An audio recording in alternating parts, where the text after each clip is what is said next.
बच्चों, कल आप लोग कक्षा 6 की नेचुरल नंबर्स में पहला टॉपिक पे आपने एमसीक्यू क्वेश्चन देखा था, नंबर एंड न्यूमरेटर्स, संख्या एवं संख्यांक।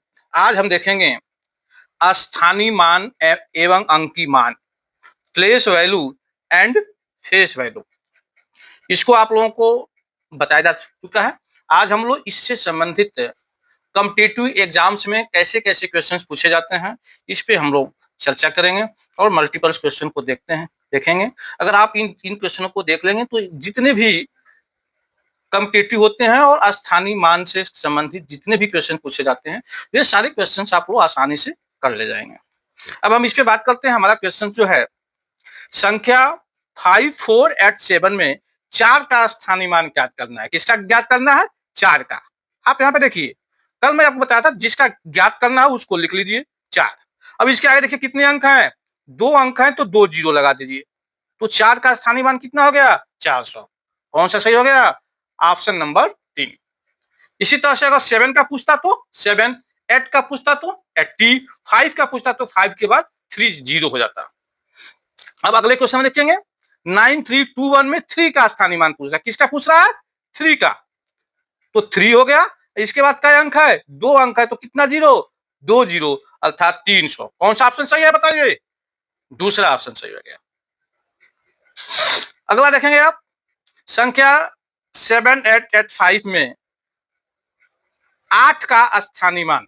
8 के बाद देखेंगे, 8 को उतार लीजिए और 8 के बाद कितने अंक हैं? 2 अंक हैं तो 2 जीरो लिख दीजिए, अर्थात 800 हो गए। अब आप अगला देखेंगे, संख्या 4509 में 5 का अंकित मान देखेंगे। ध्यान देंगे आप यहाँ पे अंकित एक मिनट आप देखेंगे। 14वां क्वेश्चन देखिए, थोड़ा हम आपको स्थानीय मान बता दिए हैं और यहाँ पे क्या पूछ रहा है? अंकित मान पूछ रहा है। तो अंकित मान में कोई बदलाव नहीं होगा, तो अंकित मान वही रहेगा। तो अंकित मान क्या हो जाएगा? 3 हो जाएगा। और स्थानीय मान क्या हो जाएगा? 300 हो जाएगा। तो इसको आप लोग सुधार कर लेंगे। जब अंकित मान पूछता है तो जिस अंक का अंकित मान पूछेगा वही होगा, और अगर स्थानीय मान पूछता है तो उसका मान स्थान के अनुसार बदलता रहता है। अब आप 16वां क्वेश्चन देखेंगे, 5 का अंकित मान पूछ रहा है। क्या पूछ रहा है? अंकित मान पूछ रहा है, मतलब ये किसी भी स्थान पे हो इसका मान वही रहेगा, मतलब अंकित मान क्या होगा आपका? 5 हो जाएगा। अगला क्वेश्चन आपका है 1005 में 0 का अंकित मान देखेंगे। पुनः अंकित मान पूछ रहा है, तो अंकित मान जब भी पूछे तो आपको कहीं कोई टेंशन लेने की जरूरत नहीं है। जिस अंक का अंकित मान पूछ रहा है बस वही लिख दीजिए, वही उसका अंकित मान हो जाएगा। तो 0 का अंकित मान क्या हो जाएगा? 0 हो जाएगा। इसी तरह से देखिए, अब 0 का स्थानीय मान पूछ रहा है, स्थान के साथ बदलेगा, लेकिन 0 इकाई पे हो, दहाई पे हो, सैकड़ा पे हो, हजार पे हो, किसी भी स्थान पे हो तो 0 का मान हमेशा क्या होता है? 0 होता है, अर्थात इसका स्थानीय मान क्या हो जाएगा? 0 हो जाएगा। अब अगला क्वेश्चन देखेंगे आप लोग, कह रहा है संख्या 999 में किसी भी अंक का अंकित मान। देखिए अंकित मान चाहे हम 9 कोई भी ले तो इसका अंकित मान वही रहेगा, अर्थात 9 का अंकित मान 9 होगा। लेकिन अगर यही स्थानीय मान पूछता तो हर 9 का स्थानीय मान अलग अलग हो जाता। पहले 9 का 9 होता, दूसरे का 90 हो जाता, तीसरे का 900 और चौथे का क्या हो जाता? 9000 हो जाता। लेकिन अंकित मान में कोई बदलाव नहीं होगा। अगला क्वेश्चन क्या कर रहा है, 3 का स्थानीय मान, संख्या इतना के स्थानीय मान देखेंगे आप लोग। 3 का स्थानीय मान क्या हो जाएगा? 3 के बाद 2 अंक है तो हो गया 300। और अंकित मान क्या होता है? वही होगा। तो इन दोनों का योग पूछ रहा है, तो 300 में जब 3 जोड़ेंगे तो क्या हो जाएगा? 303 हो जाएगा, अर्थात क्या हो गया? तीसरा सही। अगर यहीं पे आपका अंतर पूछता तब आप उस केस में क्या करते? इसको 300 में से 3 घटा देते, तब आपका 297 आता, तब आपका चौथा ऑप्शन सही होता। लेकिन यहाँ पे आपसे वो अंकित मान अंतर नहीं पूछ रहा है, तो उसको आपको घटाने की कोई जरूरत नहीं है। अगला देखें, क्वेश्चन कह रहा है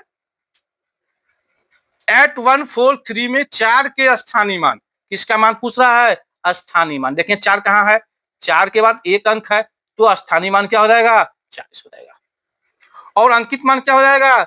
4 हो जाएगा। अब इन दोनों का अंतर कह रहा है, अंतर का मतलब क्या करते हैं? घटा देते हैं। तो 40 से 4 घटा देंगे तो क्या हो जाएगा? 36। कौन सा सही हो गया? चौथा ऑप्शन सही हो गया। अगर यहीं पे योग पूछता तो क्या करते? जोड़ देते, तब हमारा क्या हो जाता? 44। तो वहां पे हमारा तीसरा सही होता। 22वां क्वेश्चन में आप देखेंगे, 22वां में क्या कह रहा है? संख्या इतना में 4 के स्थानीय मान 40 हो गया और अंकीय मान 4 का गुणनफल पूछ रहा है, मतलब 160। कौन सा सही है? तीसरा सही है। इसी तरह से आप देखेंगे 23वां क्वेश्चन, 7 के स्थानीय मान अंकित मान का योग देखेंगे। 7 का स्थानीय मान, तो 7 की संख्या पे है, इकाई, दहाई, सैकड़ा, हजार। हजार पे है तो स्थानीय मान कितना हो गया? 7000। अंकित मान कितना हो गया? 7 हो गया। इन दोनों का योग कर रहा है, योग का मतलब क्या करेंगे? हम जोड़ देंगे। इस तरह से आपका 7007 हो गया, मतलब सी हो गया। तो आपका यहाँ का सी सही हो गया। इस तरह से आपने पूरा देख लिया। तो स्थानीय मान और अंकीय मान के आधार पे आपके किसी भी कंपटीशन, या वो आपका यूपी टेट हो, या आपका पुलिस का हो, या किसी भी प्रकार का वनडे एग्जाम हो, स्थानीय मान से संबंधित अगर क्वेश्चन पूछता है तो इससे आगे का कोई क्वेश्चन आपसे नहीं पूछेगा। बस आप इसको कंटेस्ट कर लीजिए और आप हर एक कॉम्पिटिटिव की एग्जाम में स्थानीय मान से सभी क्वेश्चन को आप लोग सॉल्व कर ले जाएंगे।